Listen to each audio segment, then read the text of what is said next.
1949년 칠레는 남미 국가 최초로 대한민국을 승인했습니다.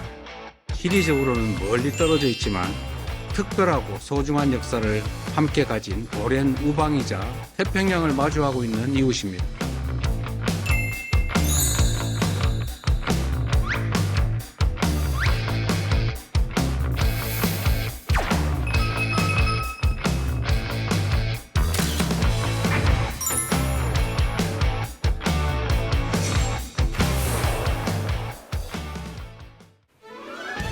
네, 이재명 대통령의 미국 남미 순방이 후반부에 접어들었습니다. 아르헨티나 일정 시작에 앞서 칠레 공식 방문의 주요 행보와 성과 짚어보겠습니다. 최진봉 성공회대 교수 그리고 정상근 시사평론가 나오셨습니다. 어서 오세요. 반갑습니다. 안녕하세요. 네, 자, 이재명 대통령이 남미 3개국 순방 중인데요. 칠레 공식 방문을 마무리했습니다. 그런데 이제 칠레와 좀 사이가 좀 좋은 것 같아요. 우리와 좀 각별한 관계를 이어온 나라라고 계속 설명을 하고 있는데 어떤 관계인가요? 왜 그러냐면요. 이게 칠레가 남미에 있는 나라 중에 처음으로 대한민국 정부를 승인해주고 인정해준 나라예요. 그러니까 의미가 특별할 수밖에 없죠. 언제였냐면 1949년도에 우리가 독립하고 나라를 마련했을 때 그때 중남미 나라 중에 칠레라는 나라에서 처음으로 공식적으로 우리나라를 정부로 인정해줬어요. 그만큼 관계가 깊고 오랫동안 관계를 해온 나라라고 볼 수 있을 것 같고요. 네. 그리고 나서 1962년도에 한국과 칠레가 외교 관계가 수립이 되게 됩니다. 그리고 지금까지 오게 된 건데 2022년 수교 60주년이었거든요. 네. 그때 전략적 동반자 관계로 격상을 했었어요. 그래서 일반적인 관계보다 좀 더 깊이 있는 관계로 나아가는 계기가 됐다고 볼 수 있고 이번에 이제 이재명 대통령이 칠레를 방문한 게 대한민국 대통령은 공식 방문한 게 11년 만이에요. 그러니까 이렇게 관계는 오래됐지만 11년 만에 이제 또 방문을 한 거니까 그것도 의미가 있다고 보여지고요. 그리고 이제 우리나라와 FTA를 처음으로 만든 계약을 체결한 나라가 칠레예요. 2004년도에 발효가 됐고요. 한국의 최초 FTA가 칠레와 이루어졌다는 점, 이런 점들은 사실 다른 나라에 비해서 더 특별할 수밖에 없는 구조들을 갖고 있다고 봅니다. 우리나라의 정부 수립을 인정하고 우리나라와 최초의 FTA를 결성했고 그리고 또 전략적 동반자 관계를 이루었고 이런 여러 가지 관계로 본다면 우리나라와 칠레의 관계는 다른 어떤 나라보다도 가깝고 밀접한 관계다. 이렇게 볼 수 있을 것 같습니다. 네, 그러니까 중남미 국가 가운데 이제 우리나라를 가장 먼저 좀 승인해준 나라기 때문에 좀 의미가 있고 한국 최초 FTA 또 승인 국가이기 때문에 그 의미가 남다른 것 같습니다. 자, 칠레 도착 이후 이재명 대통령의 이 첫 번째 일정은 우리 동포들을 만나는 자리였는데요. 눈에 띄는 발표 내용이 있었습니다. 먼저 이재명 대통령의 발언부터 들어보겠습니다. 동포 여러분의 안전과 권익을 지키고 실질적으로 체감할 수 있는 동포 정책과 영사 서비스를 구축해 나가겠습니다. 제가 순방을 다니면서 많은 분들의 이야기를 듣고 있습니다. 그중에 이런저런 일들이 조금씩 해결되고 있습니다. 그중에 또 하나가 오늘 여러분들의 말씀을 들으면서 자랑삼아 말씀드리겠습니다. 인공지능 시대라고 불리는데 은행 업무를 처리하다 보면 또 위임장 때문에 엄청 고생하다는 얘기가 있어요. 제외 공간에서 확인받고 국내로 우편 보내고 또 며칠씩 기다리고 그랬다고 합니다. 7월 30일부터는 제외 공간에서 확인받은 금융 위임장을 바로 온라인으로 국내 은행에 전달할 수 있게 됩니다. 네, 이재명 대통령의 발언대로 좀 재외 동포에게 금융 문제가 조금 있었던 것 같아요.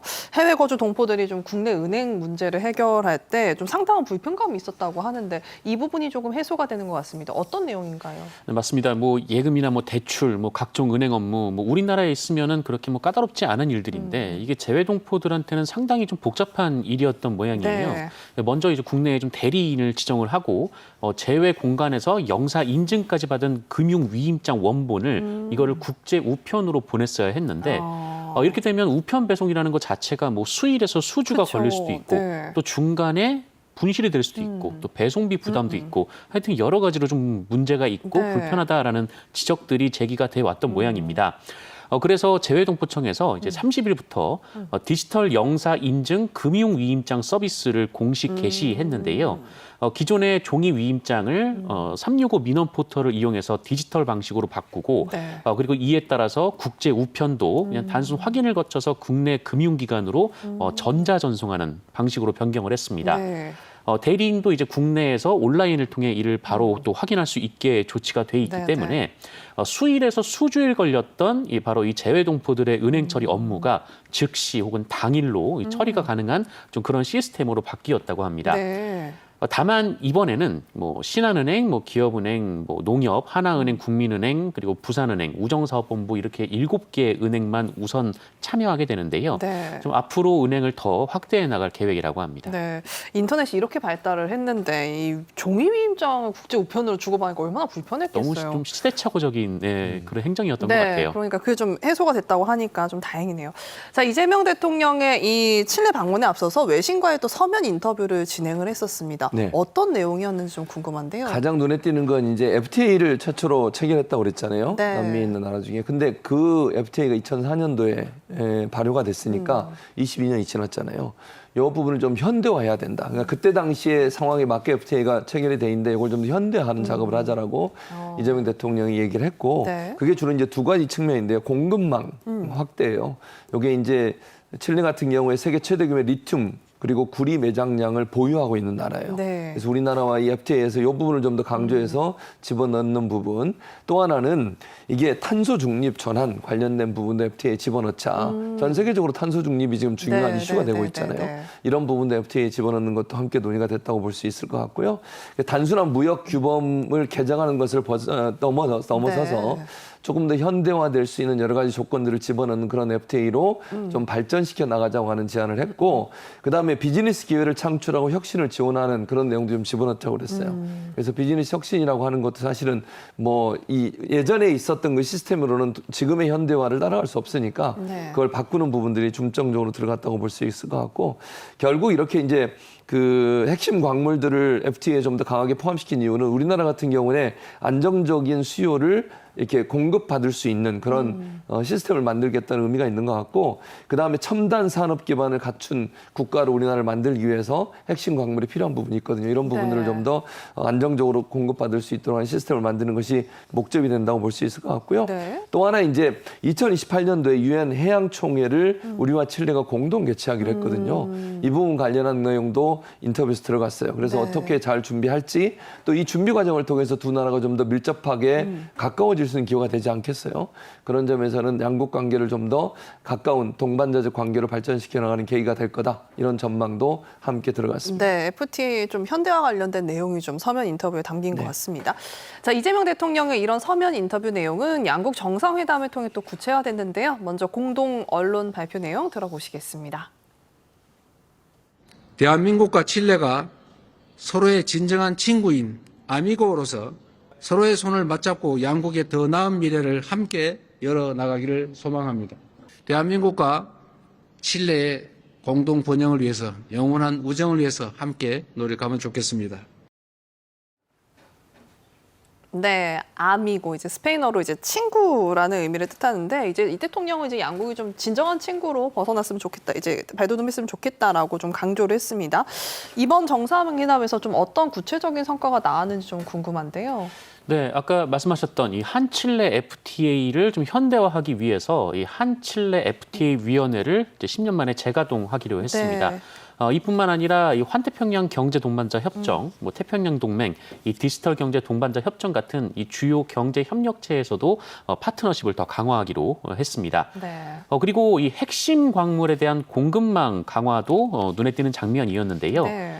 이재명 대통령은 이 핵심 광물 공급망을 구축하는 데 있어서 이 칠레는 이상적인 파트너다 이렇게 지칭을 하기도 했는데 네. 이번 정상회담 과정을 통해서 이를 포함한 이 5건의 주요 분야의 양해각서, 그러니까 MOU를 네. 또 체결하기도 했습니다.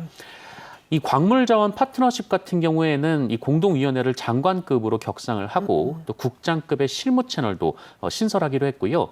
이를 통해서 이제 21억 달러 규모의 그 핵심 광물 수급 안전성을 확보하고 또 한국 반도체 배터리 기업들의 또 현지 진출 또 기반도 마련하기도 했습니다. 네. 그 외에 또 MOU 체결권을 보면 재외 국민을 보호하고 이제 초국가 범죄를 공동 대응하기 위한 이 치안 관련 MOU, 그리고 남극 거버넌스 및 이 생태계 현안 협력 범위 확대가 포함된 극지 연구 협력 MOU, 또 해양 안전 분야 협력에 있는 해양 안전 MOU, 그리고 네. 투자 촉진 MOU 등이 포함이 돼 있습니다. 네.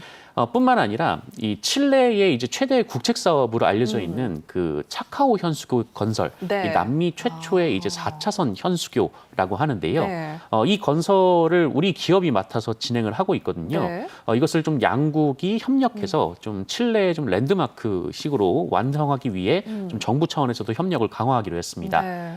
그리고 북핵 문제 해결을 위한 이 칠레 측의 이 지지도 확인을 했고요. 특히 이제 호세 안토니오 카스트 이 칠레 대통령이 한반도 평화와 또 안정을 위해서 함께 노력하자라는 말을 또 전하기도 했습니다. 네. 그리고 아까 말씀하셨던 그 2028년 4차 유엔 해양총회 공동 개최 그리고 2032년 이 칠레 에이펙 정상회의에서의 이 성공적 개최를 위해서도 양국이 또 협의를 하기로 했습니다. 네, 그러니까 핵심 강물 외에도 다양한 내용의 또 MOU가 또 협력이 맺어진 것 같습니다.